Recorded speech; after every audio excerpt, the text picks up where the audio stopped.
Hey guys, this is Daniel and Dustin. Today we would like to talk to Luke about why he is convinced of the idea that the Earth is not a round ball as we imagine it. And we don't want to start a discussion in this episode and argue about whether it is or not. There's plenty of that on YouTube. We are much more interested in the reasons that have brought Luke to look critically at his previously existing worldview. So, friends, let's talk about the idea of the flat Earth today. And if you enjoyed today's episode, please leave us a like or a subscription. You can also subscribe to our podcast on Spotify.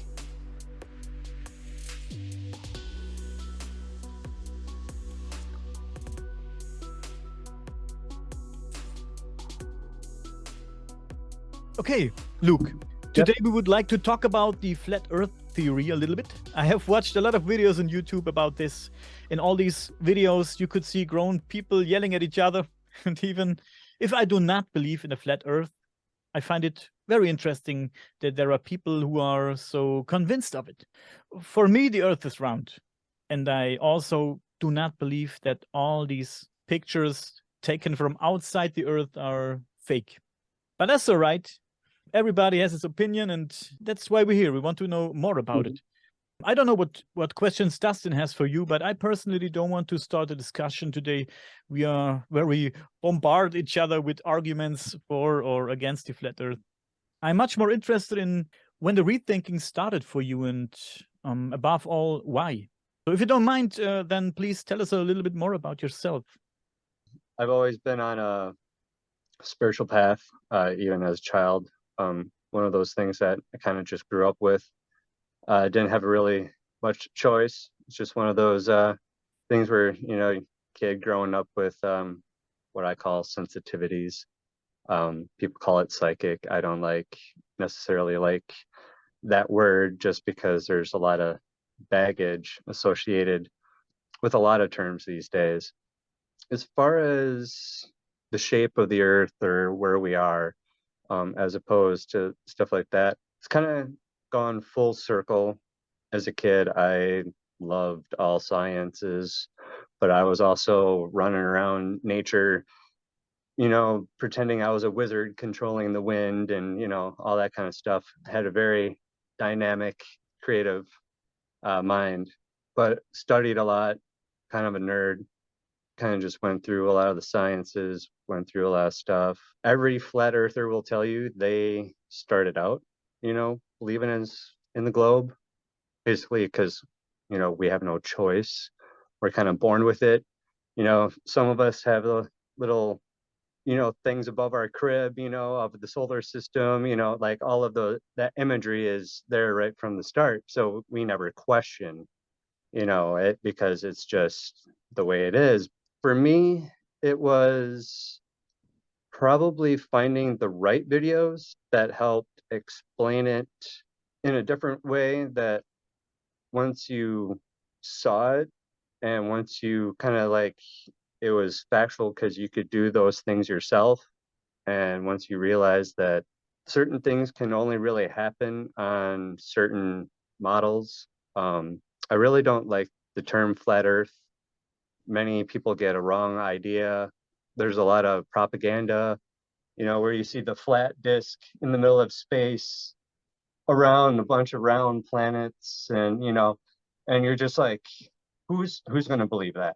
Because it is just nonsense. And you research stuff and you do find a lot of videos that make things look ridiculous. I mean, it looks pretty comical. And I think it's, made that way because a lot of that stuff is propaganda towards the issue, because it's really been a political struggle, both in science and religion and politics, the last 500 years, going back and forth as the different models, basically the heliocentric model going up against the old geocentric model where everything is stationary, everything works like clockwork and stuff.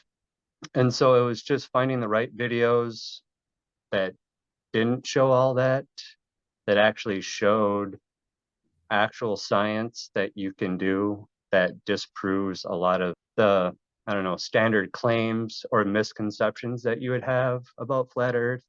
You know, kind of like one example would be boats going over the horizon and stuff like that. Like, oh, it's going over the curve.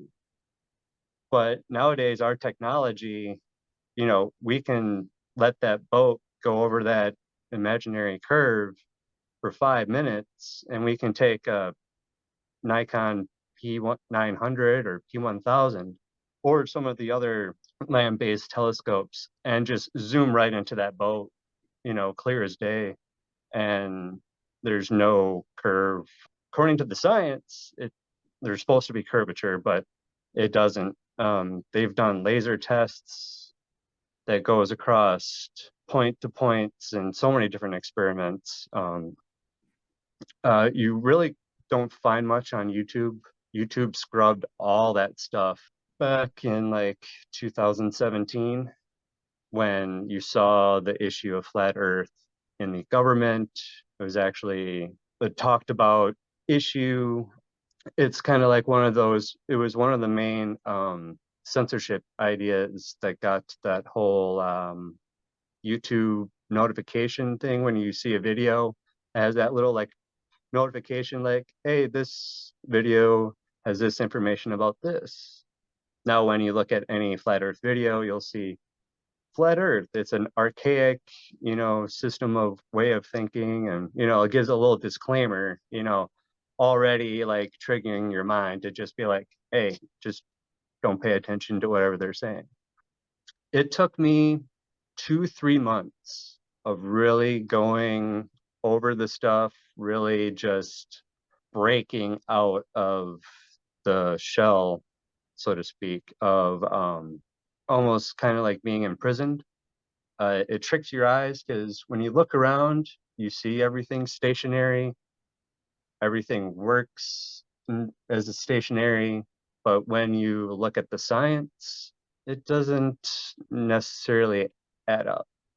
You kind of go after the science a lot, you know, you kind of have to know both sciences.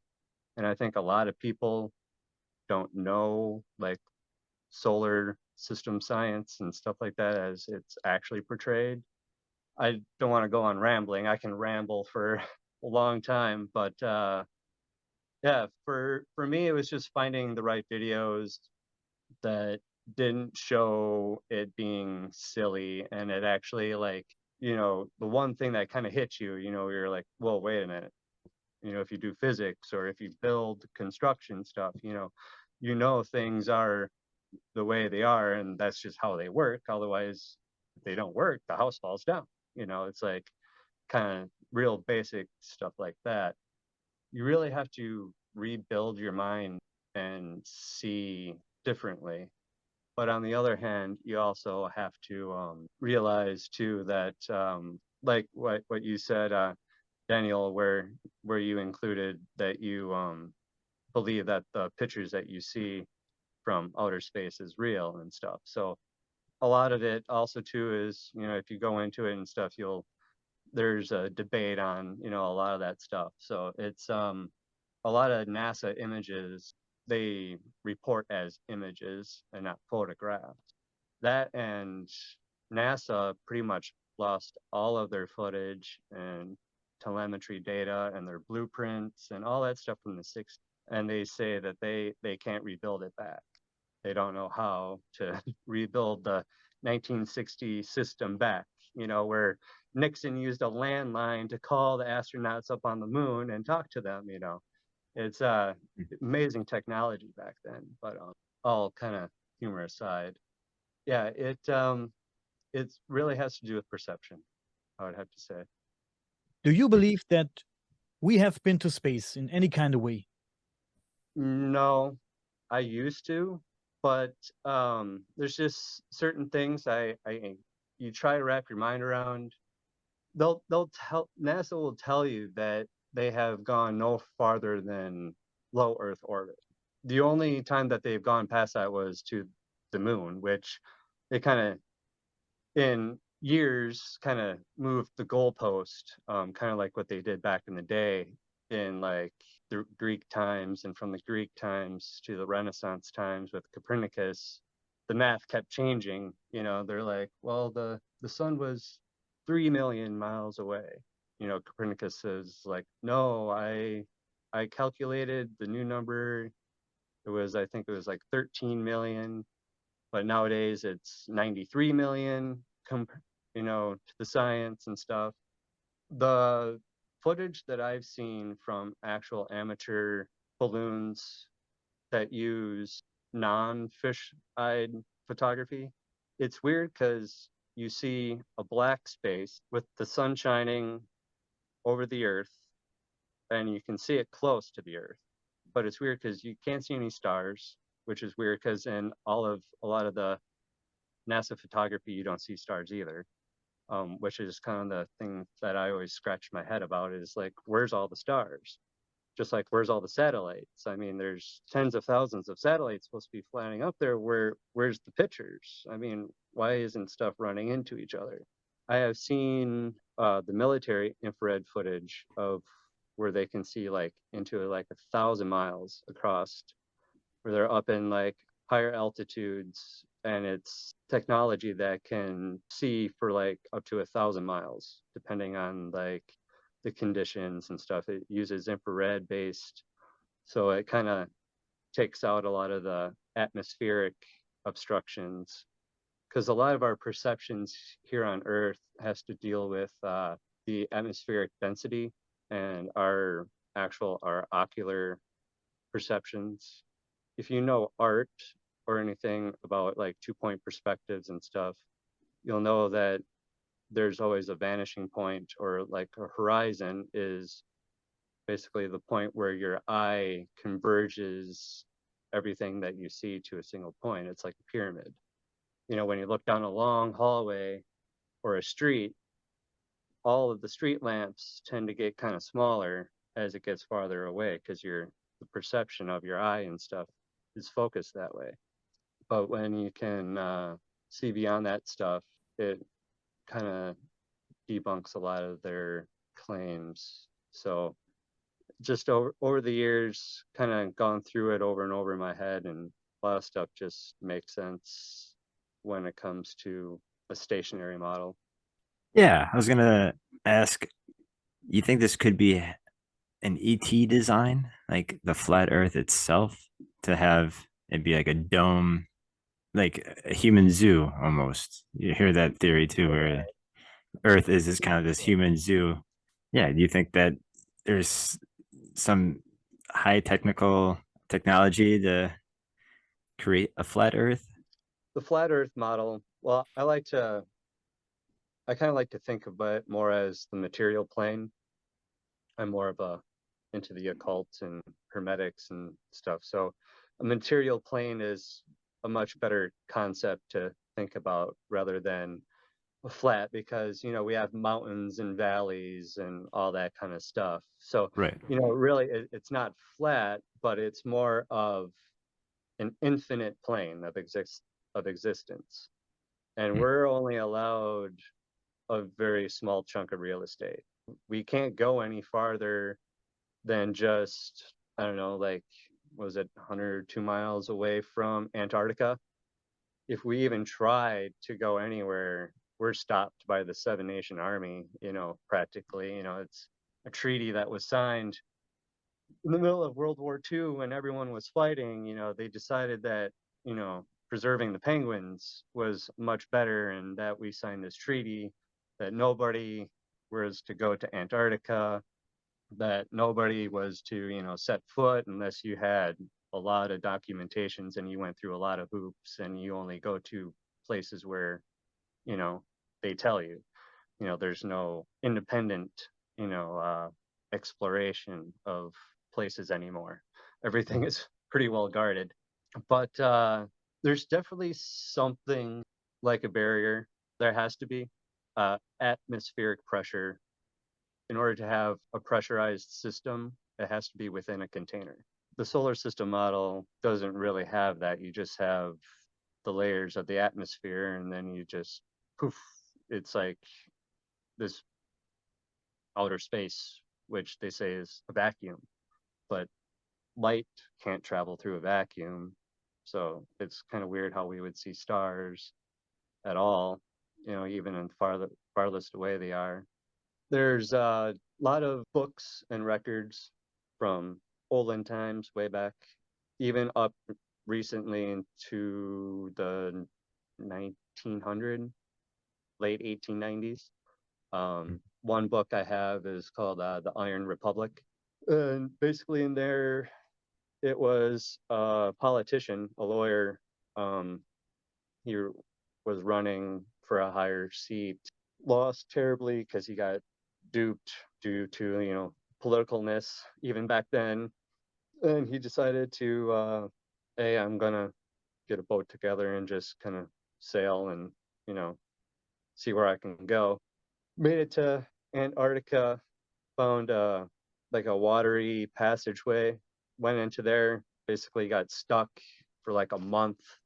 Once he was in there, they couldn't get out. Just went through terrible rain, snow, freezing, just all different types of weather, just weird stuff. What he thought would have been like totally desolate and just frozen tundra. There was, just weird weather. Finally, one day, after about a month, a little bit more, they popped out into an ocean, warmed up. These boats came up. It was like, hey, welcome to the Iron Republic. State your business. What are you doing? Basically, like, how did you get here? Like, we can definitely tell you're from the other side or whatever. It's basically a short document, like a diary of this captain. You can look up his name and stuff. I can't remember his name, but the book is Iron Republic. If you look up that book, you'll see his name, but like you can look him up and you'll know that he was legit like politician and stuff, like the history. And it was this whole world. And the story goes back in the 1600s, a bunch of ships left England and Europe due to a lot of the climate that was happening there.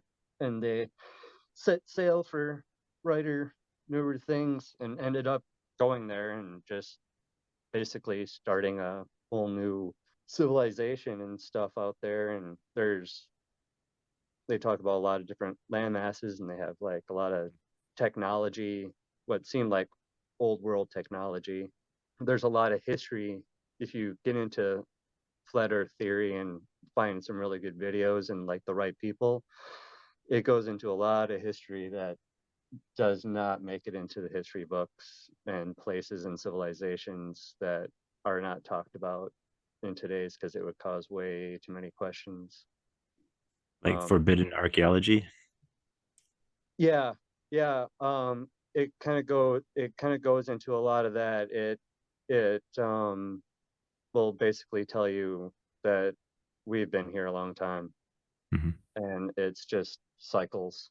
We go through cycles and cycles, and every once in a while the system resets and they change the rules and they see how the rats and the mice play. And yeah, so still the same. There's definitely the big boys in the picture with that theory too. There's always the controllers. There's a story about the Dark Rift, or like the Milky Way. They call it the Dark Rift. And that's where it was more of a dimensional tear. And that's where the controllers that control this world today came through, like long ago. Are these like entities? Yeah. Hmm.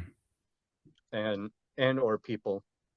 Because they stated back in the time it wasn't so much a physical plane as more of an astral.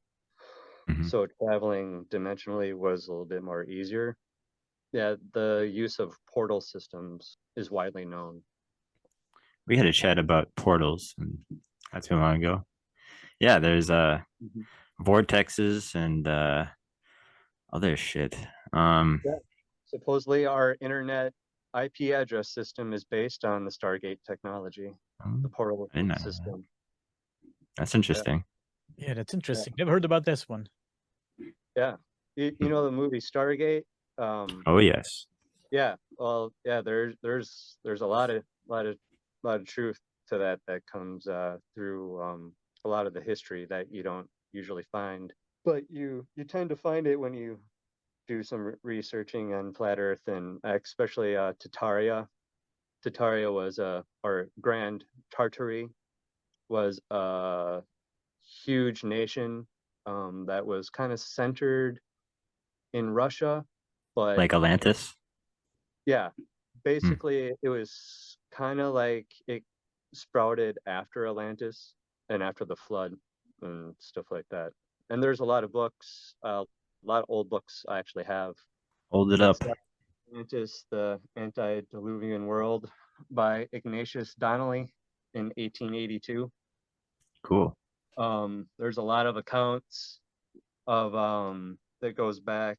In fact, the book starts off with Solon, who is the great ancestor of Socrates, and it's like the great great grandfather, like a couple hundred years, like big ancestor. Well, Solon, there's an account where he went to the Egyptians. Solon was, what he thought to be like an old wise, man for, for his time or whatever, and basically went to Egypt, and it's kind of a different Egypt than what they like to show today. They were like, Solon, you're just a child. You don't know anything. Things have been going on for a very long time, and these catastrophes, because it was talking about the flood. He's like, you think this was the first deluge? He's like, there have been many, and the accounts and stuff have gone way back. The human race is so long, it goes back so far. There's also another book by Connor McDarry Hmm. called The Irish Wisdom Preserved in the Bible and Pyramids. That sounds interesting.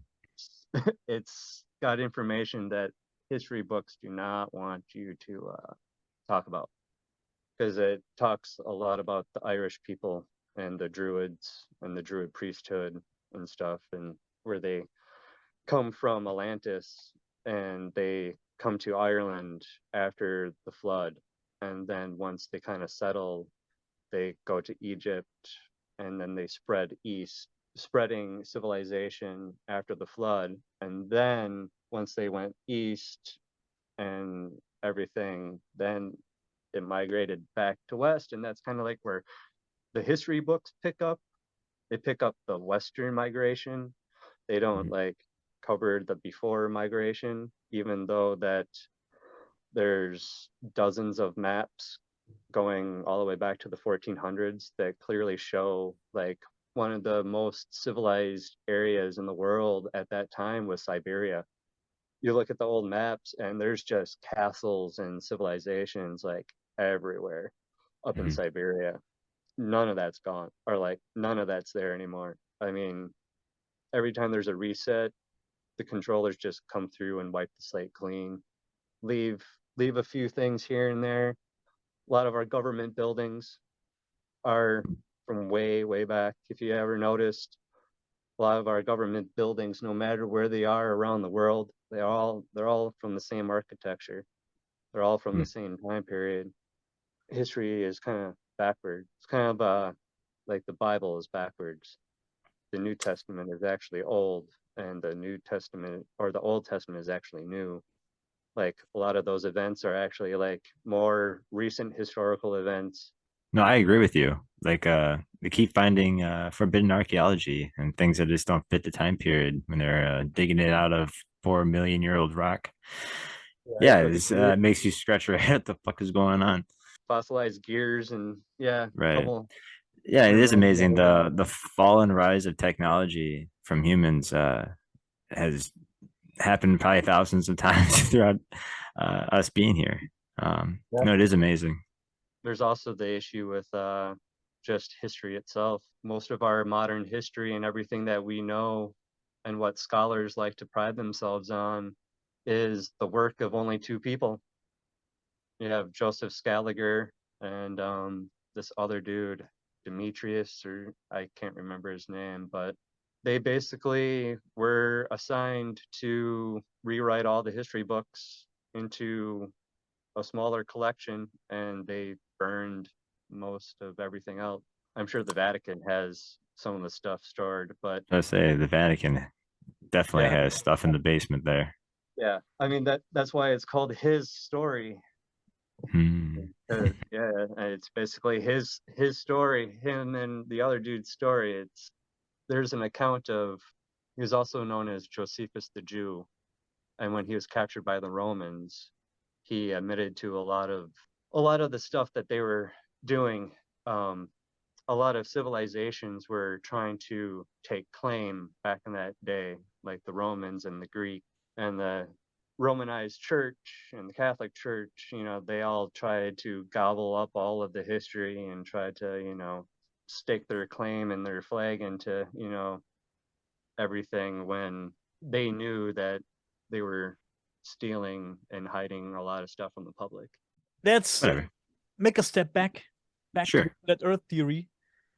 What do you think, or what do flat Earthers think? Does other planets look like? That there isn't any really other planets. Ooh, Back in the day, they were known as back in the day, they were known as wandering stars. There was fixed stars and wandering stars. Mm. Constellations. This is another thing that is a real head scratcher that I can't get my head past. So the stationary model takes a win for this one. But all stars rotate around the North Pole, the pole star. All stars rotate in a circle. You can see the photography. If you set up a camera and do that long exposure photography, Mm-hmm. it creates circular rings, and in the middle is the North Pole star, or the pole, or Polaris. In Kabbalah, with the Tree of Life, the Spheroth, they're known as the spheres, and each one of those is attributed to a planet, a god. In fact, if you study the Kabbalah, you can study it for a lifetime and still not uncover, or not cover everything that it entails. It's a system that basically they've thought of everything once you know how to read it. But once they were interpreted as a physical object, as physical spheres, when you look at them with our technology today, which we can buy, it's a lot better technology than they had back, in the 1600s. And when we look up at the stars and Mars and Jupiter and stuff, it's nothing compared to, the pretty pictures that we get from NASA. Most of the planets are more or less, I consider them to be archetypes, like in astrology. They're more of a archetype energy. A lot of religions back in that all throughout time realized that you can worship certain stars and gain benefit from them. Saturn being the biggest one. There's actually four main religious cults that kind of monopolize among all the other hundred thousands of religions throughout time. There's the cult of the sun, the cult of the moon, the cult of the stars, and the cult of Saturn. A lot of those have always been prevalent all throughout humanity. Saturn being with justice and color of black, and that's why judges wear black, and a lot of relationships with the number 6 and the hexagon or the cube. And if you look at the top of the pictures of Saturn, lo and behold, there's the hexagram, or the three-dimensional outline of a cube. You can go into it. There's a lot of stuff all about it. It's really interesting. A lot of symbolism. Almost everything that we see in our lives are basically influenced by those four main cults, or I should say monopolies, really don't see them as physical objects. And they always were known as wandering stars because they were the only things that actually moved back and forth through the night sky. Everything else stayed the same year after year, century after century, and millennia after millennia. But yeah, like I said, I grew up thinking that, I used to, in fact, I probably have the newspaper clippings still from like the 90s of when the comet hit like Jupiter and all that kind of stuff. So I mean, like I said, I used to love all that stuff and everything, and it was, like I said, it was definitely a shattering way of perception, a different way of perceiving it. But once I shattered my perception and started seeing things differently, everything else from my life on a spiritual standpoint started coming full circle. Kind of what I had mentioned yesterday or earlier, sorry, like my spiritual affiliation with shamanism and just animism, and basically just tearing everything down to its core. Cut all the bullcrap, all the lies, all the propaganda.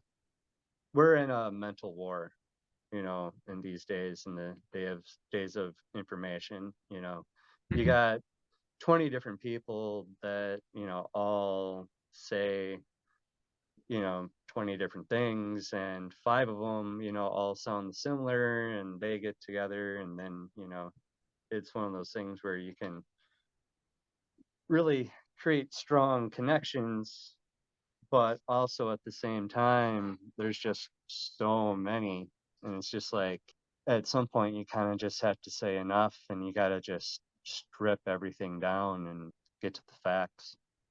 Anything outside of that, I really don't, like, I laughed when NASA came out a couple years ago saying that they found a cotton candy planet. It looked pink and fuzzy and stuff like that. Or when they said Uranus smelt like sulfur dioxide. I'm like, well, how would you know that it smells like sulfur dioxide? Because sulfur dioxide literally smells like ass. So that's perfect Uranus. that it, Yeah. that it smells like Uranus. So it's like, some of that stuff is so like, the image of Pluto, like the Disney Pluto dog. You can see his head on the image of NASA's picture of Pluto. Could be fake though. I was gonna say too, what are other flat earthers' opinions on dinosaurs and other prehistoric animals? I'm glad you went there. I didn't have to. Most of dinosaurs is bullshit. It's just a way to sell products and get money from the people. I do believe, though, that there was probably a group of extinct. This ties into the Bible and the flood, because there's so many books. You can get it from you can get access to the Oxford Library. They have so much stuff there, just like our National Library, like the resources and the books through there, through the accounts. You can really get some good information if you look through the background. Just like if you look at the background of all the Renaissance paintings, it shows a very unique, different world than we live in today. I would say dragons is a much more possibility of what was actually around. We actually have historical accounts of, dragons and dragon slayers and, stuff like that. It's true. We also have just a lot of accounts, but if you notice, it's only like 3 or 4 dinosaurs that are really like the ones that are kind of like what I would believe were actually real. The sauropods, like the brontosaurus, like the smaller, like the longer neck, the longer tail. I mean, if you look at animals like the elephants and stuff like that, I mean, they're really not that far off. With a lot of that kind of like characteristics. Generally speaking, like stuff like T-Rex, physics, yeah, it there's no way that something like that could actually exist and move. There's actually a painting, and I was going to bring this up actually. It's called The Suicide of Saul, and it's from like 1546, I believe. Make sure you have a high definition like image when you're looking, because it's a huge painting and it shows this big huge like battle scene and people fleeing from like a huge metropolitan cities that should not be built in that time. um that's a whole nother issue. That kind of goes back to the old world and Atlantis and Tartaria and pre-flood and stuff. There in the background you will see a caravan of people leaving the city. And within that caravan, there is sauropods clearly painted. Like you can see them, like they're used to carry large loads and stuff like that. You know, The they're long they're neck basically, dinosaurs. yeah, yeah, they're basically used as they were using them, you know, just like we would use like cattle or ox, you know, to like carry stuff and some, you know, like triceratops and stuff like that. I mean, that's very close to the rhinoceros. With the whole floods and that type of thing, there's so many account of so much of stuff going on back in the day. So much genetic manipulation of all different types. I mean, you have all the stuff that comes from like Egypt, you know, human bodies and different animal heads, humans on animal bodies. Do you guys know what the blemmies are? No. What? The blemmies, No. they are a headless race where the face is actually in the chest. Yes, I did see this actually recently. That rings a Yep, bell. Right. Have you yep. heard of this? They call blemmies, Ah, and Okay. there's They're historical found everywhere accounts around the from. world. Yep, yeah, they're historical accounts, and it was just one of those races that were pre-flood. Um, Most of all, one of the one of the specialties that I kind of focus most on is the giants. Mhm.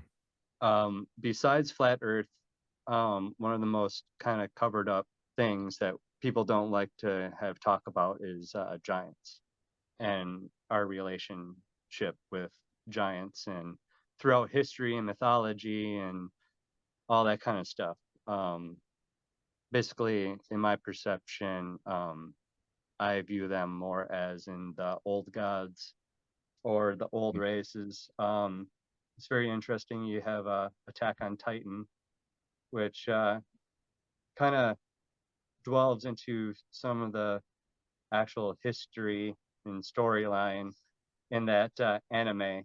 It's funny, a lot of anime shows a lot of hidden and occult stuff. Eyes Wide Shut is Yeah, another good one. yeah, yeah. But in Norse mythology, you have Midgard. So you have Middle Earth. You know, it's talked about in all different things. Midgard, you know, this is the human realm.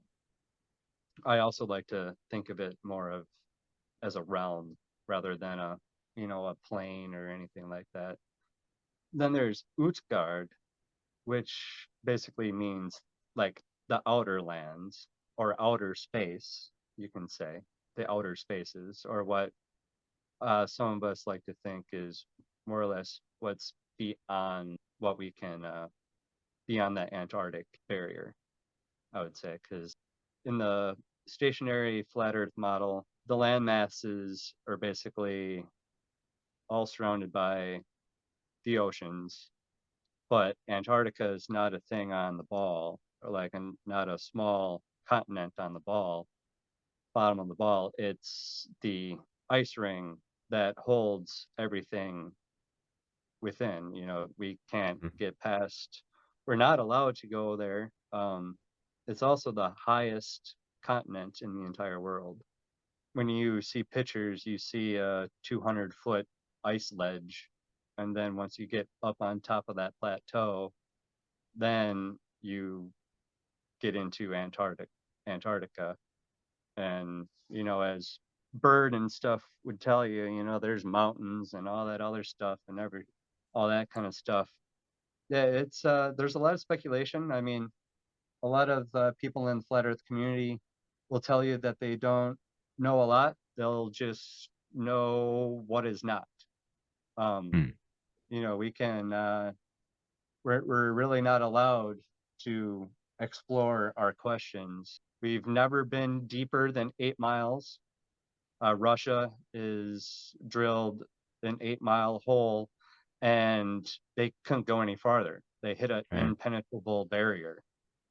Nothing worked, and so they got frustrated and closed the project down. So what is to say that's underneath? We have no idea, but there's a lot of speculations. There's Yeah. a lot of, in the flat Earth and basically in the ancient models, that's the underworld, or in Hebrew, that's Sheol. And there's a lot of stories that goes back relating to the giants and the Mhm. titans and how they were thrown down into Tartarus. There's a lot of people who still believe today that they will find a way back and that they're supposed to find their way back into our realm and stuff. So who knows if there's some people that had speculated that that they're using aliens as a cover up for the return of the Titans and of the old people. A lot of interesting stuff. Just like we're not allowed to go to the North Pole or even go near it. But the old accounts tell a lot of different stories. Captain Cook, he spent 3 years charting the Antarctic, what he was thinking was the Antarctic continent, but he ended up taking 3 years and tracked over 62,000 miles, which is Hmm. basically 3 times the size of Earth.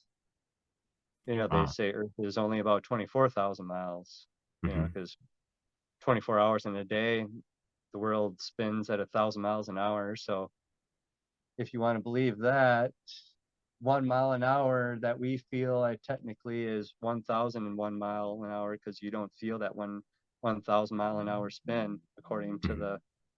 the heliocentric science. If you've ever been on a merry-go-round or the gravitron, you know that centrifugal force doesn't work that way. You tend to fly off or stick to the outside of something. You don't get sucked in.